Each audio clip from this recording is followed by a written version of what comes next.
Today we're talking about treats. There are two important aspects to remember when thinking about treats before we ever start talking about types of treats. Um, One, for an 8-week-old puppy, the treat only needs to be about the size of a grain of rice. The thing is, it's really not so much about them eating as much as it is them smelling.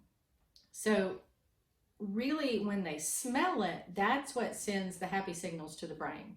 That's what speaks their language. So, why wouldn't we want it any bigger than that? Well, for one thing, if your treats are too big and you're pretty consistent with your training, then it's going to interfere with your potty training, for one thing. And we don't want that. And number two, it may add more calories than you're wanting your puppy to have. So, really, just the size of a grain of rice is perfect. And you really can maintain that size even when they're older dogs. Number two thing we need to remember when we're talking about treats is it could definitely stimulate them to need to eliminate. You want to kind of pay attention to the puppy's behavior and see how it affects that puppy.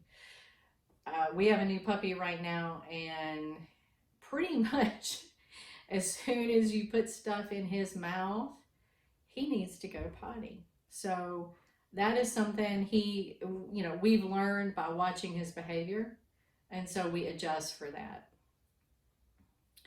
So there are various types of treats. Number one, you could use half of your rations for the day or a quarter of your rations for the day, whatever you decide, and put that in a Ziploc bag for that day. And when it comes to their second feeding or their first feeding, whatever you choose, you could use those rations as their training time. So you know exactly how many calories they're getting, and it really doesn't interfere much with the potty training. I will do that some of the time, but I also prefer to reward the puppy all throughout the day at various times.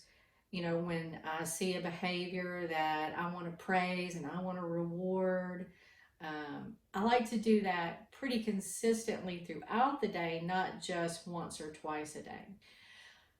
Obviously, there are lots of store-bought options for treats. You can use treats specifically made for dogs, but also you can make your own. A lot of people feed their dogs a raw diet, so an option for you would be to pick whatever meat you choose,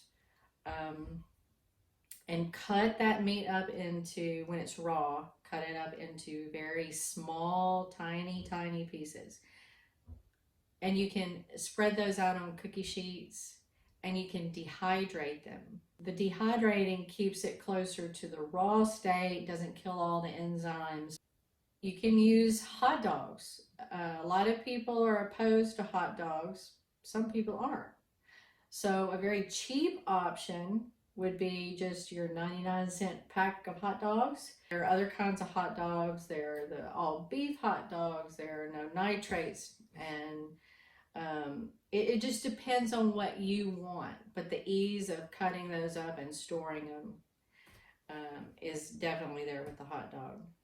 One other thing you can do, if you want to take the puppy's rations for the day and put them in a Ziploc bag, you could take something that is very savory, whether it's you could use bacon grease, you could use ham fat, you could use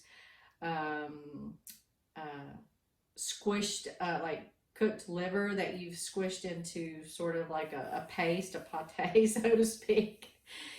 And you can stick that in the bag with the rations, the actual puppy food, and just squeeze the bag, squeeze the fat all over the rations. And you don't have to use much of it.